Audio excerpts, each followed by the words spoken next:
Hi guys, welcome to today's video. How have you all guys been doing? I hope great and healthy and blessed. Guys, for today's video, for once we are not going on NBA 2K. We take a break there for today.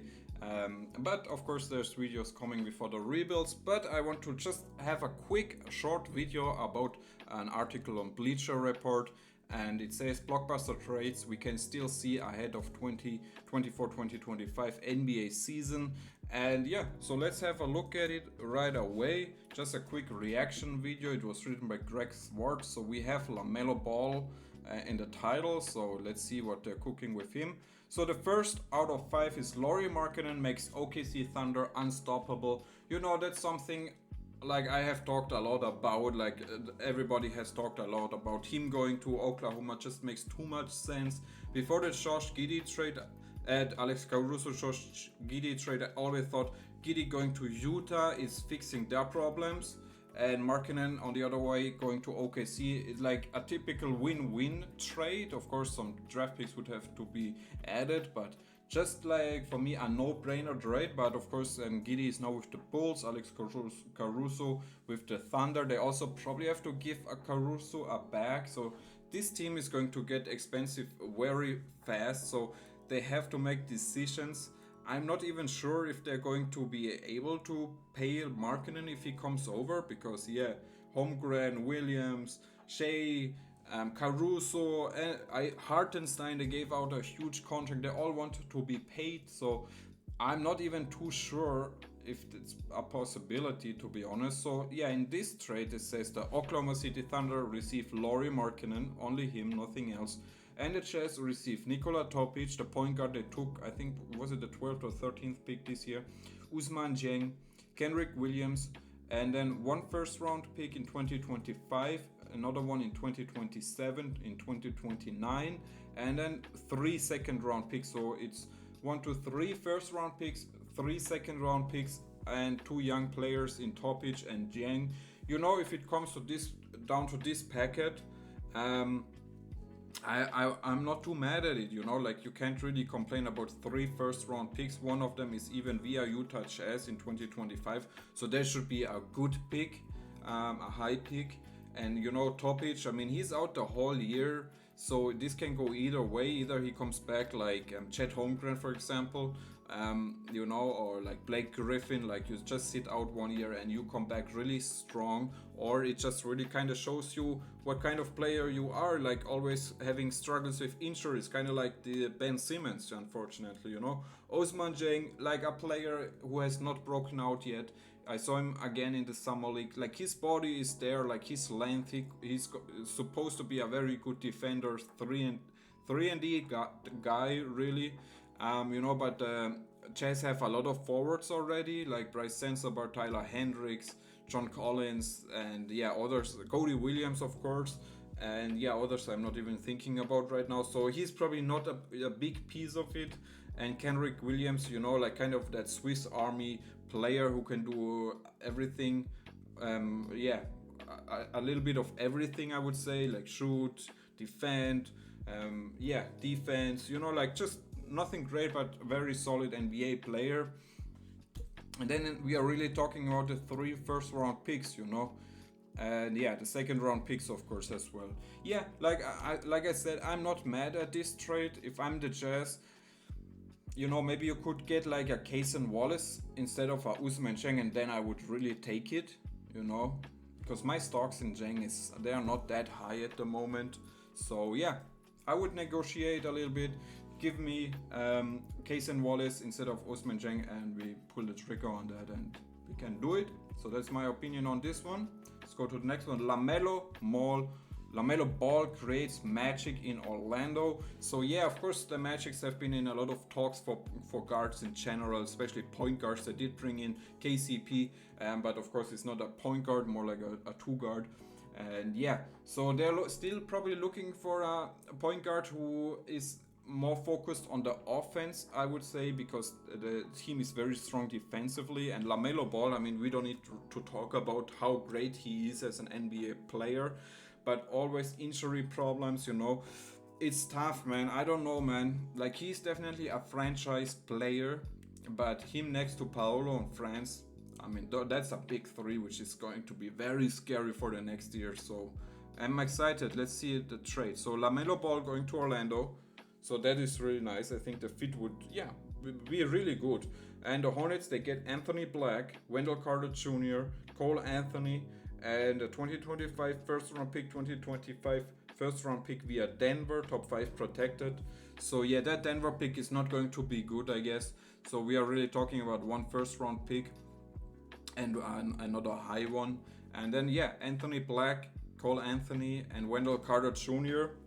I don't know, man. Like, this package comes up always because the idea behind it is, of course, those three players combined, they kind of make up for a max contract. So LaMelo on the max can be traded for for those players. They're still young and exciting, you know. But I don't know, man. Is that going to move the needle? Like Anthony Black, like I think he's a great player. He's very smart, very intelligent. A pass first type of player, good defender, perimeter defense is very good. He needs to work on his offense, on his shooting abilities. You know, like I think him in the Magic uniform, he can. That's the right situation to develop because the team is functioning. I think if he now goes to the Hornets, I think they're going to ask a lot out of him, and the Hornets once again are going to be a losing team, I guess, you know, and they're already focusing on Tijon Saloon development, so I'm not sure, man. Wendell Carter Jr., kind of the same, you know, like a great player, a very solid NBA player, the kind of average NBA player, nothing great, but not bad. Good contract, good backup big, but what do you want in Charlotte, man? Like, you're not going to win anything. And the same with Cole Anthony, who has not really broken out yet, like crazy. Of course, we all know what kind of player he is. But yeah, so you kind of get 3 average NBA players back and 1 first round pick for LaMelo Ball, who of course is a great player but has these injury problems. But he's like, he could be the face of your franchise. So I wouldn't sell him short. Like, I would really ask a lot of more first round picks, especially. And yeah, I wouldn't pull the trigger if I'm the Hornets, you know. I want more first round picks out of this one. If I'm the Magic, I do it. Of course I do. Because even Wendell Carter Jr., like, you have Goga, you have Mo Wagner, you're fine, man. Paolo, Isaac can play the 5 as well, so you're good, man. And the guard situation, just have to pray that LaMelo stays healthy, and you're a great team, even better than last year.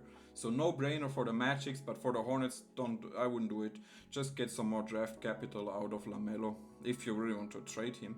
All right, next trade up. Brandon Ingram to Raptors, Pelicans, fill out the roster. Okay, Ingram to the Raptors, something I've not heard about. But why not, man? Like, the Raptors are a very interesting team. I really like what they are doing, you know? Like, of course, they did pay IQ, Emmanuel Quickly. I think even a max, I guess.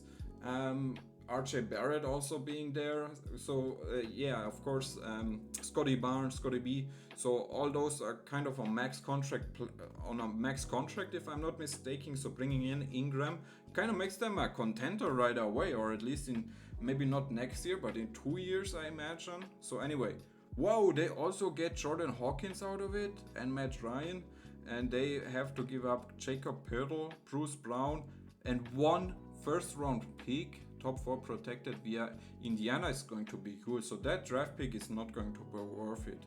I mean, you know, Ingram is on expiring, so I understand why you maybe not going to get the packet back that you think he's worth it. But him and Jordan Hawkins for just Jacob Poeltl, Bruce Brown, and a high first round pick? Nah. That is way too little, man. Like, Brandon Ingram, he was an all-star. Like, he's really good, man. You know, like, just him and Zion has not worked out. Doesn't mean that he's not supposed to be a starter, right? So, or like a star, right? So yeah, this trade is terrible, man, in my opinion. If I'm the Raptors, of course I do this, but if I'm the Pelicans, never ever, my friends, never ever. Wow. That, like, yeah, I want either some young players back if I'm the Pelicans, or draft capital, but yeah, no way, man, no way. And then Jordan Hawkins on top of it, that does not make sense. So next team up, Carl Anthony Towns to Clippers, Cam Johnson to Wolves in 3-team deal. Yeah, Cat is always kind of on the trade block. It seems like, you know, of course, him and Rudy Gobert and Nas Reed all sitting there in Minnesota, making a lot of money. But you know, it worked out last year, so maybe it's going to work out this year as well. And then yeah, you hear a lot about Cat rumors because I think Rudy Gobert's stocks are not high. But to be honest, last year was great. He was a defensive anchor of that team. Like he was a leader, great effort, hustling, running. You know, like difference maker, to be honest. So yeah, I think he would still have a trade market, you know, but of course they also give up a lot on about a lot to get him. I mean, from the Jazz a couple of years ago. So anyway, so the Los Angeles Clippers will receive Karl Anthony Towns. So yeah, next to Kawhi, that would work. Like you could start at center. I don't know what they would do with Zubac then. Maybe he has to start next to Zubac. But anyway, it makes sense. Like they can use every help they can get, you know. So him going there as a franchise type of player makes sense. Minnesota gets Cameron Johnson, Dorian Finney-Smith, Terrence Mann, and a second round pick. So pretty much turning Karl Anthony Towns to more depth, like 3 really good players: Johnson, Finney-Smith, Mann, and a second round pick. And the Brooklyn Nets get Norm Powell, Kobe Brown, Bones Highland, so they probably really focus on Bones Highland, PJ Tucker, and a first round pick 2031 unprotected via Clippers, so that could be a really good pick, and another one via the Clippers, but it's a second round pick. So yeah, if I'm the Nets, I definitely do it because I just give up to Cameron Johnson and Dorian Finney-Smith, who both are good NBA players, but they should not be in Brooklyn at the moment. Like they need to be contenting, and yeah, Brooklyn Nets are definitely going into a rebuild. So I do it, no brainer. If I'm the Clippers, I do it. So, but if I'm the Timberwolves, yeah, I'm not sure if I do this. You know, you just get Cameron Johnson, DFS. Yeah, I mean, why not? Why not? So it's a fair trade, one of the better 3 teams trades I have seen, to be honest. So good stuff, man. Good stuff, Bleacher Report. And let's check out the last one. Houston Rockets go into win now mode with Julius Randle. Like I said, like we said many times before, the Rockets, they seem to want to be very active on the trade market and bring in like a KD, D-Book, or maybe Julius Randle, somebody like that.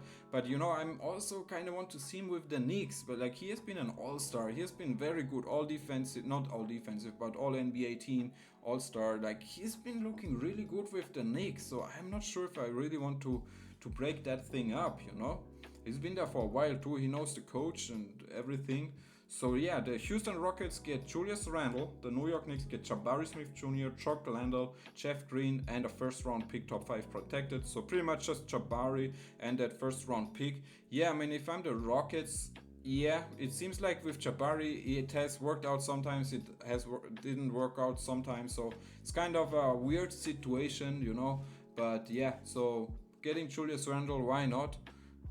No, yeah, do it, man, do it. And New York Knicks, they get Jabari. Yeah, why not, man? Just like Jabari, a young player, you are going to be paying him probably a lot of money sometime, but you know, it's all good.